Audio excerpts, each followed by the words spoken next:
यापुढचा शेषरावांचा आवडता व्याख्यान विषय आणि लेखन विषय म्हणजे सेक्युलॅरिझम। सेक्युलॅरिझम विषयी विवेचन करताना ते म्हणतात की आपण भारतीय राज्यघटना सार्वभौम म्हणून स्वीकारलेली आहे। आपले सारे राजकीय सामाजिक जीवन या राज्यघटनेद्वारे व त्या घटनेने निर्माण केलेल्या कायद्यांद्वारे व शासनाद्वारे नियंत्रित केले गेलेले आहे। एवढेच नव्हे तर आपल्या वैयक्तिक जीवनाचा कितीतरी भाग शासनाने केलेल्या कायद्यांद्वारे नियंत्रित होत असतो।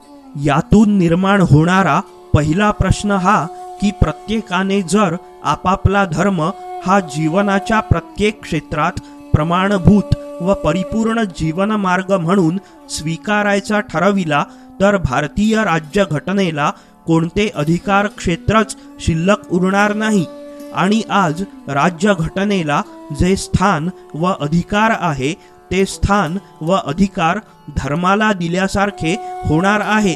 यामुळे या देशावर राज्यघटनेचे नाही तर धर्मग्रंथांचे राज्य सुरू होईल। भारतीय राज्यघटनेपेक्षा आमचा धर्म श्रेष्ठ आहे असे सांगण्याचा हा प्रकार आहे। तेव्हा आमचा धर्मग्रंथ व त्यावर आधारित धर्म हा केवळ संप्रदाय नाही तर सर्व जीवनाला व्यापणारा संपूर्ण जीवनमार्ग आहे, प्रमाण आहे, आदर्श आहे।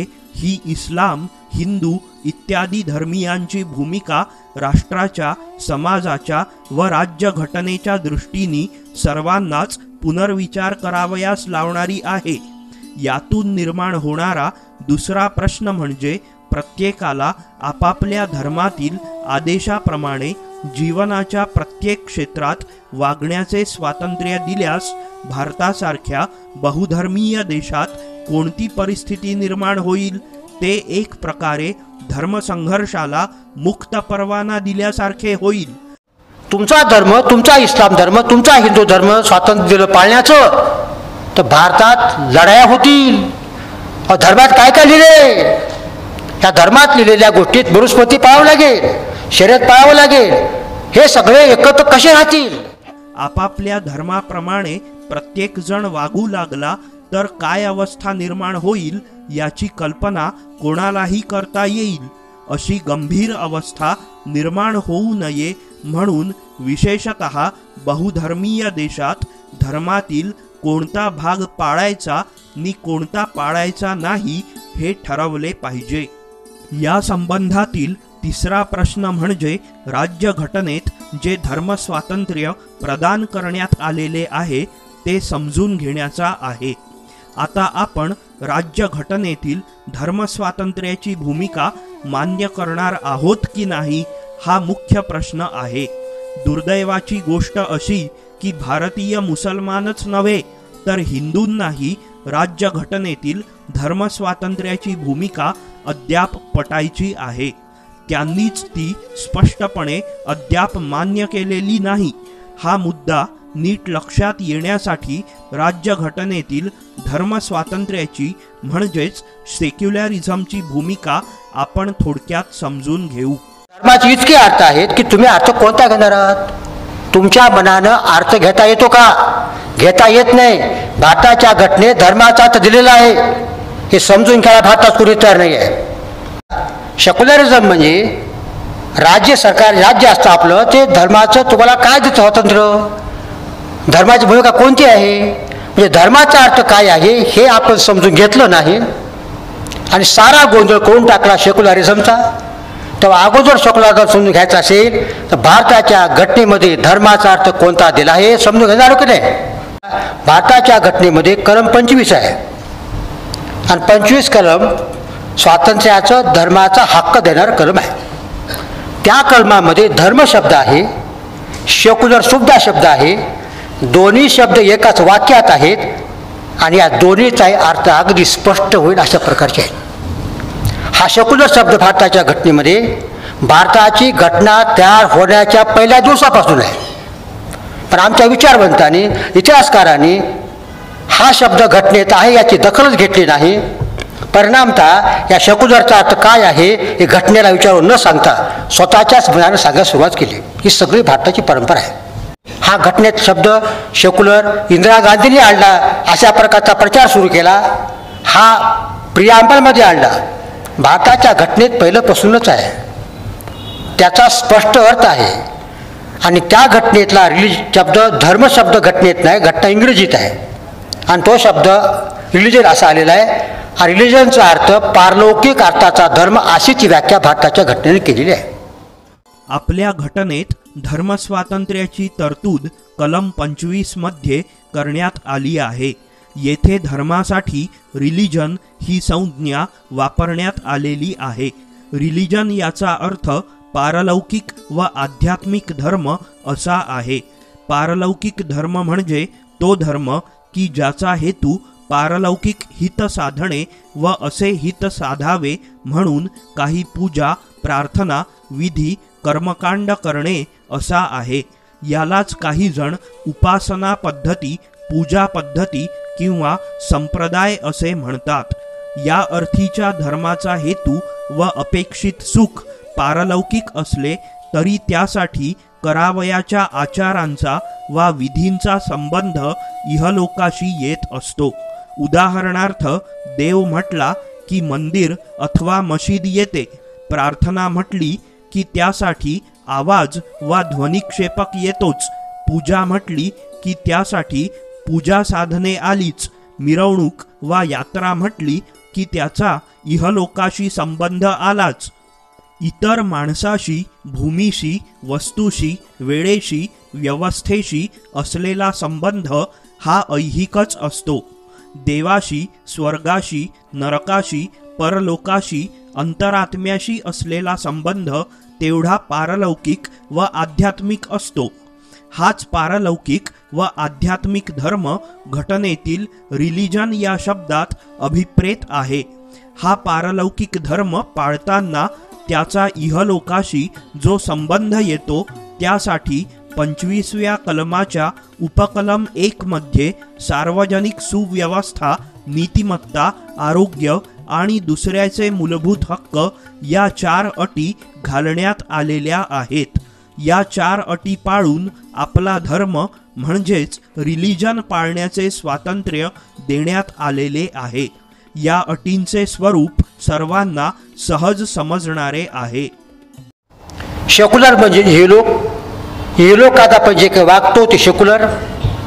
ह्या जीवा दुसऱ्या जग राहतं, देव, परमेश्वर, स्वर्ग, नरक, त्यासाठी जे काय लागतं कर्मकांड, पुण्य, उपवास, तपास, हज वगैरे वगैरे, ते विधी कर्मकांड करणं परलोकासाठी, मोक्ष मिळावा, मुक्ती मिळावी, अल्लाह मिळावा, परमेश्वर मिळावा, यासाठी केलेल्या कृत्याला म्हणतात रिलिजन, संप्रदाय, उपासना पद्धती किंवा पूजा पद्धती. भारताची घटना स्वातंत्र्य देते आपल्याला, रिलिजनचं, धर्माचं देत नाही. घटनेला अभिप्रेत असणारा धर्म हा रिलिजन म्हणजे पारलौकिक व आध्यात्मिक धर्मच आहे हे उपकलम 2 वरून पूर्णपणे स्पष्ट होते. या उपकलमानुसार प्रचलित धर्मातील आदेशाच्या विरोधातही ऐहिक विषयासंबंधात कायदे करण्याचा अधिकार राज्याला देण्यात आला आहे. राजकारण, समाजकारण, अर्थकारण हे विषय तर त्यात ऐहिक म्हणून नाव घेऊनच आलेले आहेत. त्याशिवाय शिक्षण, शेती, मालमत्ता, आरोग्य, संरक्षण, न्यायव्यवस्था, कुटुंब कल्याण इत्यादी विषय इतर इहलौकिक अर्थात सेक्युलर बाबीत आलेले आहेत. धर्म आणि इहलौकिक बाबी या भिन्न आहेत हे उपकलम 2 वरून स्पष्टपणे दिसून येते. नाहीतर धर्माशी संबंधित असणाऱ्या इहलौकिक बाबी अशी शब्दरचना त्यात आली नसती. इहलौकिक बाबींसंबंधीचे संपूर्ण अधिकार राज्याला असतील. त्या संबंधात धर्माचे आदेश विचारात घेतले जाणार नाहीत असा या उपकलमाचा अर्थ आहे. अर्थात राज्याचा त्यास आक्षेप नसेल तर धर्मातील इहलौकिक बाबींसंबंधीचे आदेश व शिकवण पाळता येतीलच, पण राज्याने त्यास हरकत घेतली व त्या आदेशाविरुद्ध कायदा करावयाचे ठरवले तर तो अधिकार सुद्धा राज्याला असेल व त्याविरुद्ध घटनेनुसार कोणालाही धर्मस्वातंत्र्याचा मुद्दा उपस्थित करता येणार नाही. शासनाला हा अधिकार देऊन राज्यघटनेने नागरिकांच्या व समाजाच्या इहलौकिक जीवनासंबंधी धर्माचा अधिकारच समाप्त करून टाकला आहे. धर्म म्हणजेच रिलिजन पाळणे ही बाब सेक्युलर बाबीपेक्षा पूर्णपणे वेगळी आहे. हे गृहीत धरूनच हे कलम करण्यात आले आहे. याच उपकलमामध्ये पुढे असे म्हटले आहे की सामाजिक सुधारणा व समाज कल्याण या संबंधात कायदे करण्याचा शासनाला संपूर्ण अधिकार असेल. तेव्हा कलम 25 नुसार घटनेने नागरिकाला पारलौकिक धर्म पाळण्याचे मर्यादित स्वातंत्र्य दिलेले आहे, तर इहलौकिक बाबींसंबंधी धर्माला निष्प्रभ करण्याचा शासनाला सार्वभौम अधिकार प्रदान केलेला आहे. जन्मापासून मरेपर्यंत घडणाऱ्या साऱ्या गोष्टी साऱ्याच्या साऱ्या तुमच्या धर्मग्रंथातून काढून घेतलेल्या आहे. धर्मातून इहलोकाचं सारं क्षेत्र राज्याकडं, पारलौकिक क्षेत्र तुमच्याकडं, अशा प्रकारची विभागणी आहे. तर आपण ज्याला धर्म म्हणतो हिंदू धर्म, तो पाळण्याचं स्वातंत्र्य भारताच्या घटनेत दिलेलंच नाही. तर माझ्या जीवनाचे 2 भाग आहेत. हे पारलौकिक लागतं, माणसाला श्रद्धा असते देवावर, ती करण्यासाठी 4 अटी पाळून तुम्हाला उपासना पद्धती, कर्मकांड, पूजा प्रार्थना, हज यात्रा, उपास करता येतात. माझ्या जीवनाचा इहलोकाचा भाग आहे. जगण्यापासून मरेपर्यंत, लग्न करण्यापासून, कपडे घालण्यापासून, खाण्यापासून, हे सारं इहलोकाचा भाग आहे. तो तुमचा संपून टाकलेला आहे. तो घेऊन टाकल्या राज्याकडं. तुमच्या इहलोकाचं घर तुमचं सुद्धा सारं हे राज्य बघतं. म्हणजे धर्म हा फक्त परलोकापुरता राहिला. हे भारतीय घटनेची घोषणा आहे. तर सेक्युलरिझम भारताच्या घटनेमध्ये काय हे सांगतो तुम्हाला आधी. म्हणजे शेषराव मोरे काय मांडत फिरतो आहे सेक्युलरिझम, जे कोणताच पुरोगामी अद्याप मांडत नाही. पुरोगाम्याला सुद्धा मी सांगितलेला सेक्युलरिझम परवडणारा नाही, पटत नाही किंवा सांगत नाही. आपल्या भारताच्या घटनेमध्ये कलम 25 आहे, त्याच्यावरचं भाष्य तर करणार नाही. त्यानुसार धर्मस्वातंत्र्य दिले आपल्याला, त्या धर्माचा अर्थ दिलेला आहे. सेक्युलरचा अर्थ 25 कलमात शब्दही आहे आणि अर्थही आहे. तो अर्थ आणि शब्द असा आहे सेक्युलरिझमचा. धर्माचा अर्थ अनवर्ल्डली अफेअर्स, म्हणजे पारलौकिक धर्म ज्याला म्हणतो आपण, श्रद्धा, परमेश्वर आहे, स्वर्ग आहे, नरक आहे, मोक्ष, मुक्ती, यासाठी काहीतरी केलं पाहिजे, पूजा केली पाहिजे, उपास केला पाहिजे आणि परमेश्वर प्राप्ती झाली पाहिजे आपल्याला. असं परलोक, ह्या इहलोकाच्या पलीकडचा, त्या परलोकाची श्रद्धा म्हणजे धर्म, असं भारतीय घटना मानते. स्वातंत्र्य जे तुम्हाला दिलेलं आहे भारताच्या घटनेनं, इहलोकातल्या धर्माचं दिलेलं नाही. तेव्हा घटनेनुसार धर्म हा पारलौकिक व आध्यात्मिक बाबींपुरता मर्यादित आहे व तेवढ्याच अर्थाच्या धर्माचे स्वातंत्र्य मूलभूत हक्क म्हणून घटनेने दिलेले आहे. आपण राज्यघटना सार्वभौम मानणार असू तर धर्माचा वा धर्मस्वातंत्र्याचा हा अर्थही मानावा लागेल. धर्म हा पारलौकिक व आध्यात्मिक बाबींपुरता मर्यादित ठेवणे व ऐहिक बाबींचे क्षेत्र राज्याकडे सोपविणे यालाच सेक्युलरिझम म्हणतात. भारताची राज्यघटना सेक्युलर आहे किंवा भारत हे सेक्युलर स्टेट आहे, याचा घटनाप्रणीत अर्थ असा आहे की सर्व ऐहिक विषयांसंबंधीचे वरचढ अधिकार राज्याकडे आहेत.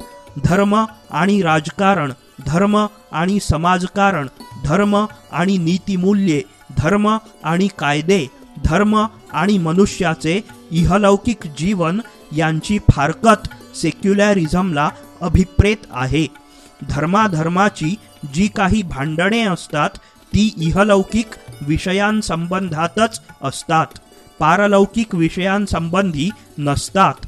इहलौकिक क्षेत्र राज्याच्या अधिकार कक्षेत दिल्यास इहलोकातील धर्माधर्माची भांडणेच संपून जातात, अशी यामागे भूमिका आहे. प्रथमदर्शनी ही भूमिका कोणत्याही धार्मिक मनुष्याला पटण्यासारखी नाही. ही भूमिका राज्यघटनेतील आहे हेही त्यांना पटणार नाही, परंतु हे वास्तव त्यांना पटवून घेणे भागच आहे. गमतीची गोष्ट ही की अशा परिभाषेत राज्यघटनेतील सेक्युलरिझम आपण मांडित नसलो तरीही व्यवहारतः मात्र तोच सेक्युलरिझम आपण मानित असतो. प्रत्यक्षात इहलौकिक सर्व क्षेत्र आपण राज्याच्या स्वाधीन करून टाकलेले आहे. त्यांचे दिले तुम्हाला फक्त परलोकात असणाऱ्या श्रद्धेपुरतं काही बंधनं पाळून. माझा इहलोक माझ्या मानवी जीवनाचा सर्व अधिकार दिला राज्याकडं. Secular part is given to the state. हे सुप्रीम कोर्ट म्हणतं, मी म्हणत नाही. प्रत्यक्षतः राज्य हे आपल्या सर्व इहलौकिक जीवनात विविध कायद्यांच्या रूपाने हस्तक्षेप करीत असते. मीठ कोणते खावे, तंबाखू खावी की नको, शिरस्त्राण घालावे की नाही, उपोषण करावे की नाही, इथपासून सर्व गोष्टींवर राज्याचे नियंत्रण आहे. उपोषण करण्याचा किंवा आत्महत्या करण्याचा वा समाधी घेण्याचाही आपल्याला हक्क नाही. धर्म ही वैयक्तिक वा घरगुती बाब आहे हे घटनेला मान्य नाही. वैयक्तिक वा घरातील ऐहिक जीवनही आपण राज्याच्या स्वाधीन करून टाकलेले आहे. एखादी वैयक्तिक गोष्ट तुम्हाला चांगली, आपल्या हिताची वाटली, परंतु तीच गोष्ट राज्याला तुमच्या अहिताची वाटली तर राज्याचा अधिकार तुमच्या हक्कापेक्षा प्रभावी ठरतो. राज्याने ती गोष्ट प्रतिबंधित केली तर तुम्हाला ती करता येणार नाही. हे सारे आपण व्यवहारतः नकळत का होईना बहुतांश प्रमाणात मान्य करीतच आहोत.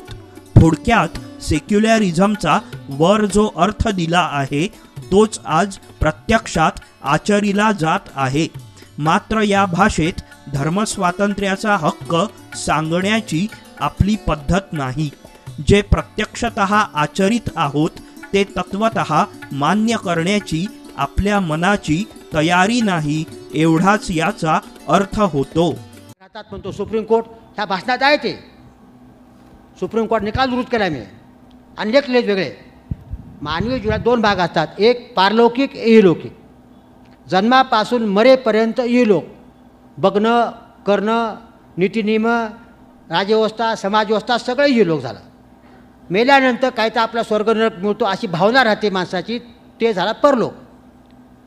सुप्रीम कोर्ट म्हणतं स्वातंत्र्य तुम्हाला फक्त परलोकाचं दिलेलं आहे, ते 4 पाटी पाळून कायदा, सुव्यवस्था, नीतिमत्ता, आरोग्य, दुसऱ्याचे हक्क, इहलोकाचं स्वातंत्र्य दिलेलं नाही. यापासून मी असा स्पष्टपणे सांगत फिरतो आहे, हिंदू धर्म पाळण्याचं स्वातंत्र्य भारताच्या घटनेनं दिलेलं नाही. इस्लाम धर्म पाळण्याचं स्वातंत्र्य भारताच्या घटनेने दिलेलं नाही. सर्व धर्म समभाव ही भूमिका बरोबर आहे, पण भारतीय घटनेनुसार त्यातील धर्माचा अर्थ आध्यात्मिक म्हणजे स्पिरिच्युअल व पारलौकिक धर्म म्हणजे रिलिजन असा आहे, हे लक्षात घेतले पाहिजे. असा अर्थ घेतला तरच सेक्युलरिझम म्हणजे धर्मनिरपेक्षता ही भूमिका स्वीकारता येऊ शकते. आध्यात्मिक वा पारलौकिक अर्थाच्या धर्मासंबंधातच राज्य हे निरपेक्ष म्हणजे तटस्थ राहू शकते, परंतु इहलौकिक विषयात ते तटस्थ वा निरपेक्ष राहू शकत नाही. राज्याला धर्म नसतो या विधानातील धर्म याचा अर्थ आध्यात्मिक व पारलौकिक धर्म असाच घ्यावा लागतो. सर्व धर्म समान आहेत यातील धर्माचा अर्थसुद्धा पारलौकिक व आध्यात्मिक धर्म असाच घ्यावा लागतो. शेषराव म्हणतात, भारताच्या राज्यघटनेतील सेक्युलरिझम आपण पूर्णार्थाने स्वीकारणार आहोत की नाही हाच महत्त्वाचा प्रश्न आहे. यासाठी सर्वांनी वस्तुनिष्ठ, अभ्यासू व परस्परांना समजून घेण्याची भूमिका स्वीकारावी लागेल. केवळ माझाच धर्म हा जीवनपद्धती या अर्थाने खरा धर्म असून इतरांचा धर्म हा अशा अर्थाचा धर्मच नाही ही भूमिका सोडून द्यावी लागेल. सर्वांनीच आपापले धर्म भारतीय घटनेने दिलेल्या धर्मस्वातंत्र्याच्या अनुरोधाने व मर्यादेत समजून घेतले पाहिजेत, मानले पाहिजेत, मांडले पाहिजेत आणि आचरिले पाहिजेत. धर्मातील सर्वच्या सर्व आज्ञा आजच्या काळात प्रत्यक्षात पाळता यावयाच्या नाहीत, ही मर्यादा समजून घेतली पाहिजे. इस्लाम हा हिंदूंच्या धर्माप्रमाणेच सर्व जीवनाचे मार्गदर्शन करणारा धर्म आहे, केवळ संप्रदाय नव्हे. तसेच मुस्लिमांनीही हिंदूंच्या धर्मांचा असाच अभ्यास करून हे समजून घ्यावे की हिंदूही आपल्या धर्माला सर्व जीवनाचे मार्गदर्शन करणारा धर्मच मानतात. अशा प्रकारे सर्वांनी परस्परांच्या धर्माचा असाच अभ्यास करून हे जाणून घेतले पाहिजे की आपल्या धर्माप्रमाणेच इतरही धर्म भारतात आहेत.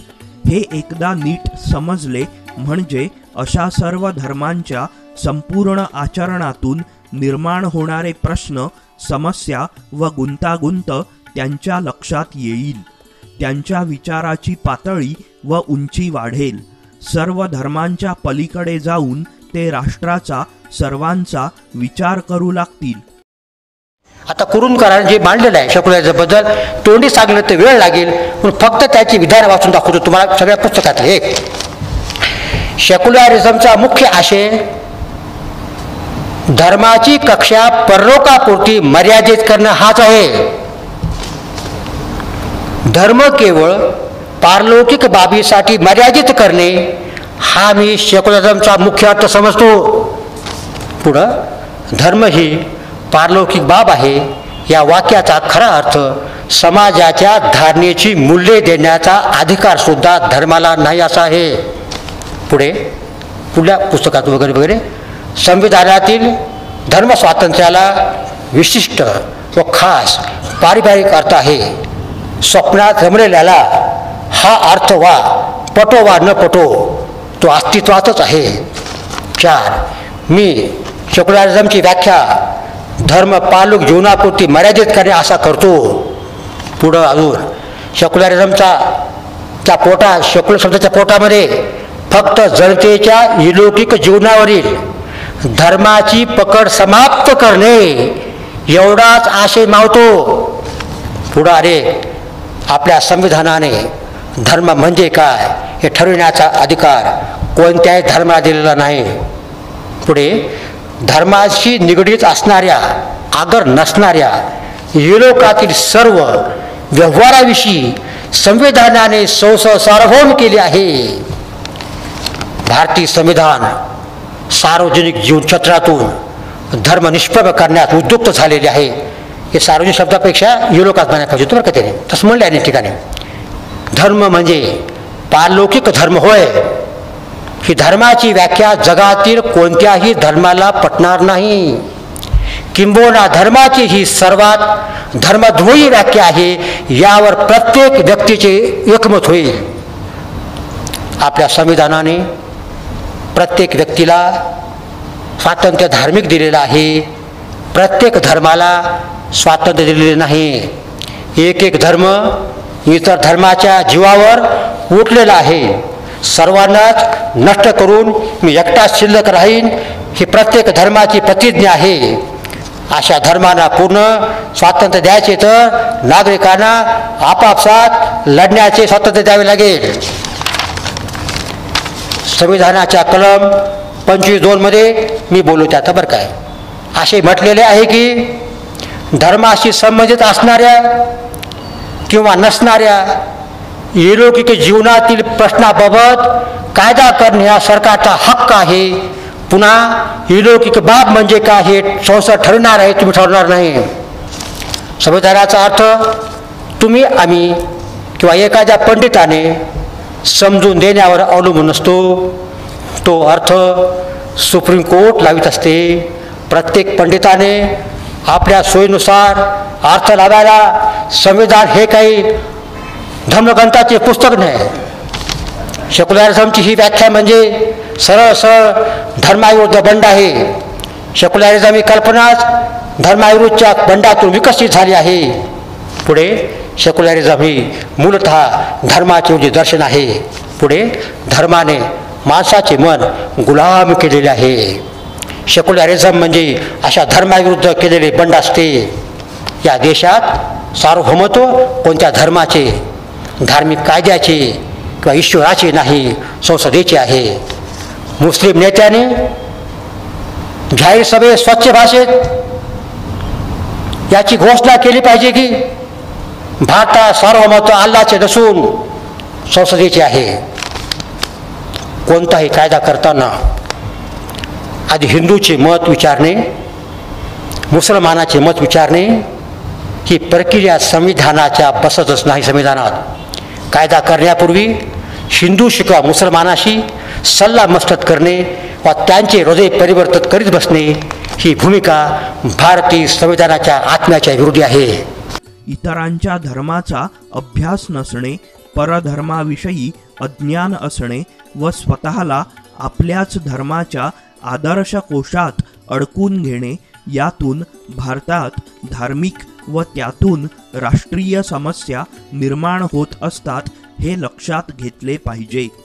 असा अभ्यास केल्यावर मग नेमके प्रश्न वा समस्या कोणत्या आहेत याचे आकलन होऊन त्या सोडविण्यासाठी उपाय शोधण्याचा विचार करण्याची दृष्टी मिळेल आणि वर सांगितल्याप्रमाणे हा उपाय भारतीय घटनेच्या मर्यादेतच शोधावा लागणार आहे व घटनेतील सेक्युलरिझमची भूमिका समजून घेतली की हा उपाय सापडू शकतो असे आम्हास वाटते. अशा प्रकारे आपल्या लेखनातून अखंडपणे नि अविरतपणे राष्ट्रीय विषय हाताळणाऱ्या शेषरावांची सप्टेंबर 2015 मध्ये अंदमान येथे अखिल भारतीय मराठी साहित्य महामंडळातर्फे भरणाऱ्या 4थ्या विश्व मराठी साहित्य संमेलनाचे अध्यक्ष म्हणून निवड झाली. त्यावेळी राष्ट्रीय दृष्टिकोनातून तर्कशुद्धतेने स्वतंत्रपणे आणि तटस्थपणे केलेल्या अभ्यासाचा हा सन्मान आहे अशी प्रतिक्रिया त्यांनी व्यक्त केली. आपल्या अप्रिय पण सत्य लेखनाचा हा सन्मान आहे असे त्यांनी सांगितले. ते म्हणतात की सत्य मांडण्यामध्ये भावनिकता आणि तत्वज्ञानाची चौकट हे अडसर ठरत आहेत. यामध्ये अडकून पडल्यामुळे खरा इतिहास जनतेसमोर आला नाही.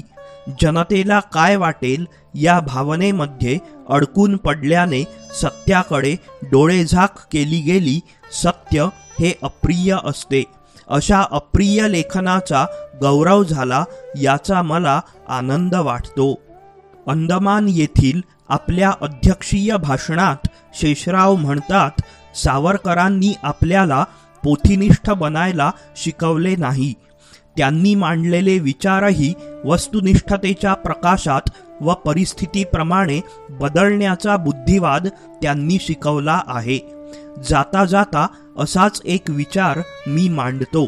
सावरकरांनी हिंदू या शब्दाची व्याख्या केली, ती योग्यच आहे.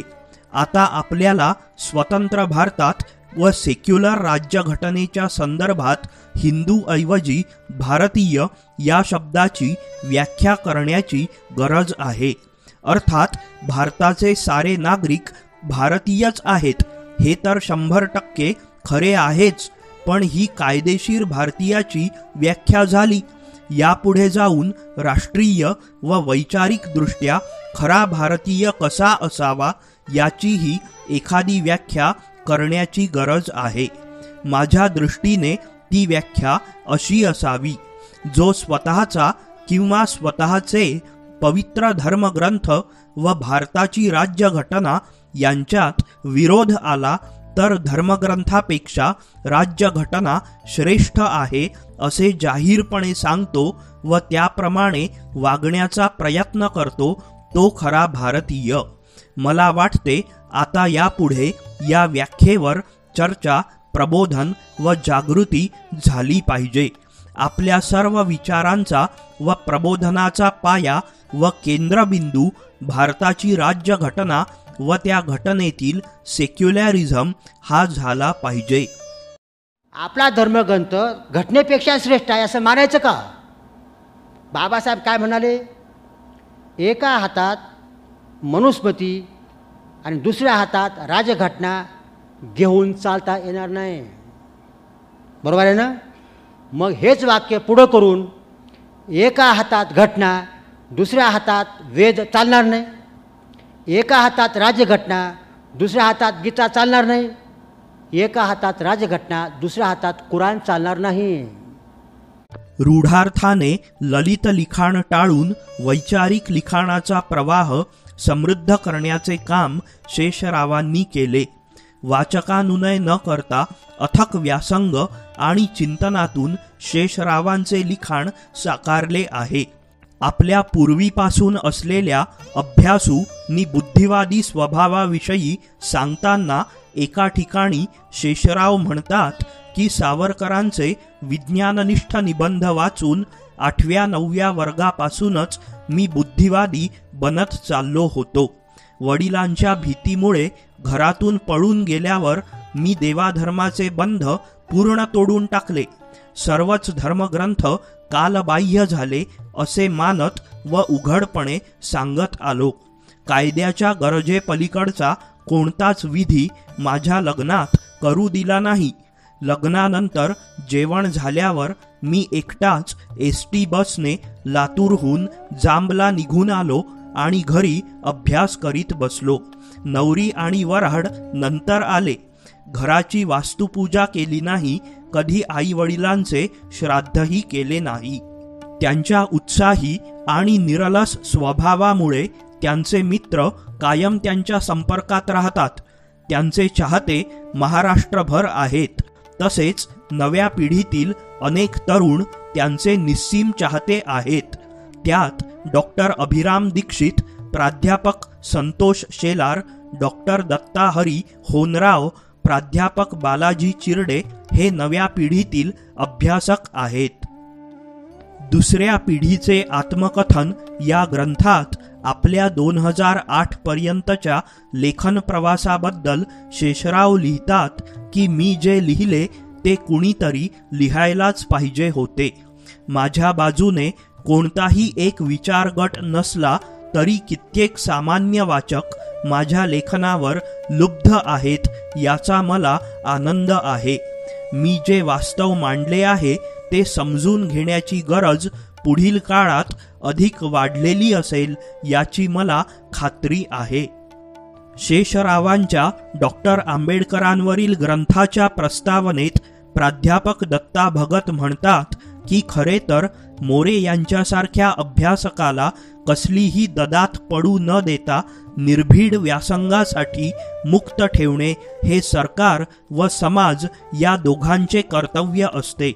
अर्थात त्यांनी ते केले नाही तरी शेषराव मोरे संशोधनाचे व्रत कधी सोडणार नाहीतच. आंतरविद्याशाखीय अभ्यासक राजीव साने शेषरावांविषयी आपलं मत व्यक्त करताना म्हणतात की सर्वांकडून बहिष्कृत होऊनही आपली इहवादी आणि वस्तुनिष्ठतावादी भूमिका न सोडणाऱ्या शेषरावांविषयी मला आदर आहे. अशा लोकांचं वाचायचंही नाही, त्यांच्याशी बोलायचंही नाही. ही पुरोगामी मंडळी घेत असलेली भूमिका आत्मघातकी आहे एवढंच मी म्हणीन. शेषरावांची लेखन पद्धती वर्णन करताना पत्रकार सारंग दर्शने सत्यशोधकाचा सन्मान या आपल्या लेखात लिहितात की शेषराव मोरे हे मराठवाडाच नव्हे तर महाराष्ट्राचे वैचारिक कुलपती शोभावेत अशा नरहर कुरुंदकर यांचे शिष्य. मुळात अभियंते, अभियांत्रिकी महाविद्यालयात अध्यापन करणारे आणि ते सोडून दिल्यावर झपाटल्यासारखे अनंत विषयांशी झट्या घेऊन सत्याचा अनिवार्य ओढीने शोध घेत राहणारे शेषराव मोरे हे खऱ्या अर्थाने कुरुंदकरांचे वारसदार शोभतात. ज्यांना कुरुंदकर स्कूल माहीत आहे त्यांना तिची वैशिष्ट्येही ज्ञात आहेत. त्यातले पहिले वैशिष्ट्य म्हणजे नामूलम लिख्यते किंचित. जे म्हणायचे किंवा मांडायचे आहे त्यासाठी सज्जड पुरावे उभे करायचे, त्यासाठी पडतील ते बौद्धिक कष्ट उपसायचे. मोरे याबाबत आपल्या गुरूंच्याही पुढे गेले आहेत. लिहिलेल्या प्रत्येक विधानाचा पुरावा आणि संदर्भ ते तिथल्या तिथे देऊन टाकतात. स्वतः शेषराव सांगतात की ग्रंथासाठी विषय निवडण्यासाठी सामान्यतः आम्ही 3 कसोट्या वापरतो. 1. तो विषय राष्ट्रीय वा सामाजिक दृष्टीने महत्त्वाचा असला पाहिजे. 2. त्या विषयावर आजवर इतिहासकारांनी, अभ्यासकांनी वा विचारवंतांनी केलेली मीमांसा, मांडणी वा निष्कर्ष चुकीचे आहेत असे अभ्यासांती आम्हाला पटले पाहिजे. 3. तो विषय आजच्या वर्तमानासाठीही महत्त्वाचा असला पाहिजे. जेथे या कसोटीस विषय उतरला नाही अशा काही अन्य विषयांचा आम्ही अभ्यास केला असला तरी त्यावर ग्रंथ लिहिला नाही.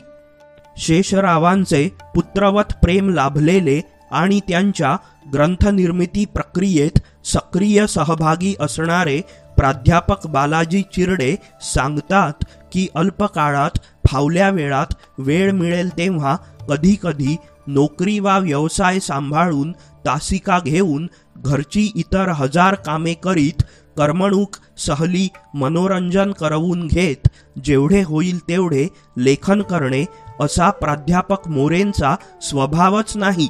इतरांनी लिहिलेला, लोकांना बऱ्यापैकी ज्ञात असलेला असा कोणताही विषय त्यांनी हाताळला नाही.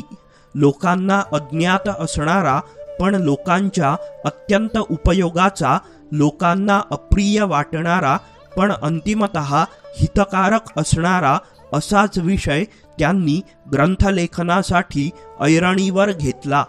ते अभियंता आहेत. त्यांनी आपली सगळी अभियांत्रिकीची कौशल्ये विचारवास्तू उभी करण्यासाठी वापरलेली आहेत. प्रज्ञावंताच्या सहवासातील 1.5 दशक या आपल्या लेखात प्राध्यापक चिरडे सांगतात की मी प्राध्यापक मोरे यांची अभ्यासाची पद्धती अत्यंत जवळून पाहिली नि अनुभवली. त्यांची एखादी ग्रंथलेखनाची योजना म्हणजे एखाद्याने राजवाडा बांधावा किंवा मुलीचे लग्न करावे आणि सगळ्या घराने लगीनघाई अनुभवावी असा प्रकार असतो.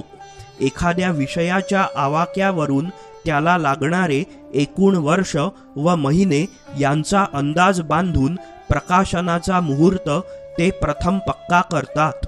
त्या विषयावरची भारतात उपलब्ध असलेली सगळी पुस्तके खरेदी करतात किंवा छायांकित करतात. यासाठी आवश्यक असल्यास अभ्यास दौरे आयोजित करतात. अशा प्रकारे सगळे ग्रंथ संकलित केल्यावर ही सगळी पुस्तके वाचून प्रत्येक पुस्तकाचे 3-4 पानांचे टिपण तयार करायचे. असे 300-350 पुस्तकांचे 600-700 पृष्ठांचे टिपण तयार करायचे. यानंतर संपूर्ण ग्रंथाचे प्रारूप तयार करायचे. टिपणांचा वापर करीत वाचलेल्या प्रत्येक ग्रंथातील माहिती त्या त्या प्रकरणात संकलित करायची. त्यानंतर प्रत्यक्ष ग्रंथलेखन सुरू करायचे. प्रत्येक वाक्य अत्यंत जबाबदारीने भरभक्कम पुराव्यानिशी तर्कशुद्धपणे मांडणे ही त्यांची खासियत. त्यामुळे एखादा पुरावा गहाळ झाला तर तो संदर्भही ते गाळतात. ज्या ग्रंथाचा वापर करण्यात आलेला नाही असे कोणतेही ग्रंथ ते संदर्भ ग्रंथांच्या यादीत देत नाहीत. जास्तीत जास्त लेखन निर्दोष व कसदार होण्यासाठी लेखनाच्या 4-4 फेऱ्या न कंटाळता ते पूर्ण करतात. लेखनाच्या गुणवत्तेत कोणतीही तडजोड त्यांना मान्य नसते. कोणताही लेखन प्रकल्प पूर्ण होईपर्यंत ते त्या कामाशी एकरूप होतात. त्या काळातील दिवाळी अंकातील लेख, चर्चा, व्याख्याने, गप्पा, संवाद, सबकुछ तो एकच विषय. पुस्तकाचा पाळणा हलेपर्यंत उत्कृष्टतेचा ध्यास घ्यायचा. वाचकांचे प्रबोधन व्हावे, त्यांचा पैसा, ऊर्जा व वेळ वाचावा यासाठी ग्रंथ जास्तीत जास्त स्वस्त असावे. एकही शब्द वाक्य अनावश्यक व तर्कहीन असू नये, वाचकाला कंटाळा येऊ नये असा त्यांचा आग्रह असतो. या अखंड साधनेतूनच त्यांची अक्षररूपी विचार प्रासादे उभी राहिलेली आहेत. त्यांचा कोणताही ग्रंथ हातात घेतल्यावर त्यांनी घेतलेल्या कष्टाची, जमवलेल्या दुर्मिळ माहितीची व वाचनाच्या आवाक्याची प्रचिती येते. वेळ, गती व ध्येयाची समीकरणे मांडूनच ते एक एक लेखन प्रकल्प पूर्ण करतात. प्राध्यापक दत्ता भगत म्हणतात, शेषरावांची मते पटोत अगर न पटोत, पण कुठल्याही प्रश्नावर लिहिताना त्या प्रश्नाच्या मुळापर्यंत जाणे, आवश्यकता असल्यास परिश्रमपूर्वक संदर्भ गोळा करणे, त्या संदर्भांची संगती लावणे आणि त्यानंतरच लेखनाला सुरुवात करणे, अशी एक शिस्त प्राध्यापक मोरे ह्यांच्या लेखनात आहे. त्यामुळे त्यांची मते पटली नाहीत तरी ती केवळ प्रतिक्रिया व्यक्त करून अथवा शेरेबाजी करून खोडून काढता येत नाहीत, हे वाचकांनी लक्षात घेणे आवश्यक आहे असे मला वाटते. शेषरावांच्या या ज्ञानसाधनेला विविध पुरस्कारांनी आजवर गौरवण्यात आले आहे. महाराष्ट्र शासनाचा मराठी वाङ्मय निर्मिती पुरस्कार, श्री ग माझगावकर स्मृती पुरस्कार, महाराष्ट्र सेवा संघाचा सु. ल. गद्रे पुरस्कार, मराठवाडा साहित्य परिषदेचा यशवंतराव चव्हाण पुरस्कार, समग्र वैचारिक लेखनासाठी महाराष्ट्र साहित्य परिषद पुणे यांच्या वतीने दर 4 वर्षांनी दिला जाणारा न. र. फाटक पुरस्कार, महाराष्ट्र साहित्य परिषद पुणे यांचा उत्कृष्ट ललितेतर वैचारिक ग्रंथ पुरस्कार, प्रसाद बन वाङ्मय पुरस्कार नांदेड इत्यादी पुरस्कारांनी त्यांच्या ग्रंथलेखनाला सन्मानित करण्यात आले आहे. शेषरावांचे असे निरलस, निस्पृह, बुद्धिवादी नि राष्ट्रनिष्ठ व्यक्तिमत्व असूनही त्यांच्यावर कुत्सित टीका झाली. त्यांना उपहास सहन करावा लागला. त्यांच्या तळमळीच्या वक्तव्यांना बरळणे संबोधले गेले. कोणत्याच प्रस्थापित वैचारिक छावण्यांमध्ये न सामावण्याच्या त्यांच्या बाण्याला ना घरका ना घाटका अशा शब्दात हेटाळले गेले. वैचारिकदृष्ट्या वाळीत टाकण्याचे, कोपऱ्यात ढकलण्याचे, अनुल्लेखाने मारण्याचे नि समूहवादी ठरवण्याचे प्रयत्न झाले. प्रतिगामी हा वैचारिक विश्वातील एक अत्यंत वाईट शब्द आहे. प्रतिगामी ही अत्यंत वाईट शिवी आहे. ती शेषरावांसाठी उपयोजली गेली. प्रतिगामी म्हणून त्यांच्यावर दबाव टाकण्यात आला, त्यांच्या विरोधात लिखाण करण्यात आले. परंतु या सगळ्या प्रकारांना शेषराव पुरून उरले. एखादा इतर कोणी असता तर या उपेक्षेने केव्हाच खचून गेला असता. पण शेषराव हे खरे विवेकवादी. त्यांनी असल्या हिणकस मनोवृत्तीसमोर गुडघे टेकले नाहीत. स्वतःचे मानसिक खच्चीकरण करून घेतले नाही, मनोधैर्य ढळू दिले नाही आणि हिणकस टीकेमुळे आपल्या ध्येयापासून विचलित न होता आपला ज्ञान व्यासंग अखंडितपणे आणि एकाग्रतेने चालू ठेवला. शेषराव म्हणतात, सावरकर हे धर्मग्रंथ प्रामाण्य मानणारे होते, चातुर्वर्ण्यवादी होते, जातीसंस्था समर्थक होते, मनुवादी होते. असा विपर्यास करणारे लेखन महाराष्ट्रात सुरू झाले. वस्तुतः सावरकरांनी निस्संदिग्धपणे घोषित केले होते की सर्व धर्मग्रंथ आता कालबाह्य झाले आहेत. श्रुतीस्मृती पुराणोक्त प्रवृत्ती नष्ट केली पाहिजे. चातुर्वर्ण्याचे व जाती संस्थेचे समूळ उच्चाटन केले पाहिजे. 7 स्वदेशी बेड्या तोडून टाकण्याचा त्यांचा उपदेश होता. या 7 बेड्यांमध्ये बेटीबंदीच्या बेडीचाही समावेश होता. हे लक्षात घेतले म्हणजे त्यांच्या समाजक्रांतीचे मूलभूत स्वरूप सहज लक्षात येते. दुर्दैवाची गोष्ट अशी की सावरकरांच्या विचारांचा विपर्यास चालू असताना व महाराष्ट्रातील तरुणांची दिशाभूल केली जात असताना कोणा सावरकरवाद्याला त्याचा प्रतिवाद करावासा वाटला नाही. विरोधकांचा खोटेपणा उघड करण्यासाठी व खरा बुद्धिवादी आणि समाज क्रांतिकारक सावरकर मांडण्यासाठी कोणी पुढे आला नाही. पण आम्हाला राहावले नाही. आम्हाला हा सावरकर विरोधकांनी आणि गप्प बसून सावरकर अनुयायांनी सावरकरांवर केलेला अन्याय वाटला. सावरकर वाङ्मयाचा पूर्वग्रहरहितपणे आम्ही स्वतःच्या बुद्धीने अभ्यास केला. केवळ जाज्वल्य राष्ट्रनिष्ठा, असीम त्याग एवढ्यासाठीच नव्हे, तर प्रखर बुद्धिवाद, विज्ञाननिष्ठा, समाजक्रांतीचे विचार यासाठीही सावरकर हे देशवासियांसाठी प्रेरणास्थान ठरू शकतात, यावर त्यांच्याविषयीच्या अभ्यासातून व स्वानुभवातून आमचा विश्वास निर्माण झाला होता. म्हणूनच सावरकरांवर ग्रंथ लिहिण्यासाठी आम्ही प्रवृत्त झालो. शेषराव सांगतात की नरहर कुरुंदकरांप्रमाणेच डॉक्टर ना. य. डोळे यांनाही आम्ही गुरुस्थानी मानित आलो. शेवटच्या काळात डोळे सरांनी पत्रात आणि नंतर उदगीरच्या भेटीत सांगितले होते की शेषराव, तुम्ही एवढे बुद्धिवादी, पुरोगामी, डावे, परंतु तुम्ही एक फार मोठी चूक केली आहे. तुम्ही सावरकरांची बाजू घेण्याच्या प्रयत्नात महाराष्ट्रातील अनेक श्रेष्ठ आणि मान्यवर बुद्धिवादी आणि समाजवादी विचारवंतांवर कठोर टीका केली आहे. ते आता कायम तुमच्या विरोधी झाले आहेत. तुम्हाला मान्यता, प्रसिद्धी वा पुरस्कार पुरोगामी विद्वानांकडूनच मिळू शकले असते. तुमच्या लेखनाने अप्रत्यक्षपणे उजव्या विचारसरणीला पाठबळ मिळाले आहे. उजव्यांना तर तुमचे विचार पटणारच नाहीत. तुम्ही मोठे नुकसान करून घेतलेले आहे. शेषराव पुढे म्हणतात की पुरोगामी विचारवंतांवर मी टीका केल्यासंबंधात डोळेसर म्हणतात ते खरे आहे.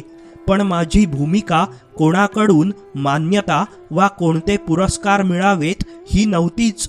बुद्धीला प्रामाणिकपणे सत्य वाटेल ते मांडावे या शुद्ध हेतूने मला सावरकरांवर ग्रंथ लिहावे लागले आणि अपरिहार्यपणे त्यांच्या विचारांचा विपर्यास करणाऱ्यांवर नावे घेऊन टीका करावी लागली.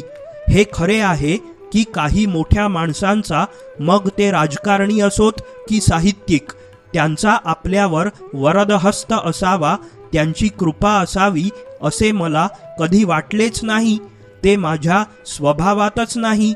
महाराष्ट्रात पुरोगामी, प्रतिगामी, डावे उजवे अशा दोन छावण्या आहेत याचा लेखन करताना मी कधी विचार सुद्धा केला नाही. ग्रंथ न वाचताच शिक्के मारले जातात हे मला खूप उशिरा कळले. अनेक जण म्हणतात की मी पहिला ग्रंथ सावरकरांवर लिहायला नको होता. माझ्या विचारांना सावरकरांचे नाव चिकटले आणि सारा ब्रह्मघोटाळा झाला. सावरकरांविषयीचे गैरसमज दूर करण्यासाठी मी पुढे आलो. मी त्या प्रयत्नात मीही गैरसमजाचा शिकार बनलो. पण जीवनात श्रेयस्कर काय? डावी वा उजवी, झापडबंद टोपी घालून पोथीनिष्ठ विचारवंत बनणे, का कोणी वंदो अथवा निंदो असे म्हणत आपल्याला सत्य आणि राष्ट्रहिताचे वाटणारे विचार मुक्तपणे मांडत राहणे? मी तेच करीत आलो आहे आणि त्यासाठीच परमसुखी आहे. मित्रमैत्रिणींनो, तुम्हाला जर हा माहितीपट आवडला असेल तर या व्हिडिओला लाईक करा, शेअर करा आणि माझं यूट्यूब चॅनल सबस्क्राईब करून बेल आयकॉन नक्की दाबा. आणि हो, व्हिडिओ खालील कमेंट बॉक्समध्ये तुमचा अभिप्राय लिहिण्यास विसरू नका.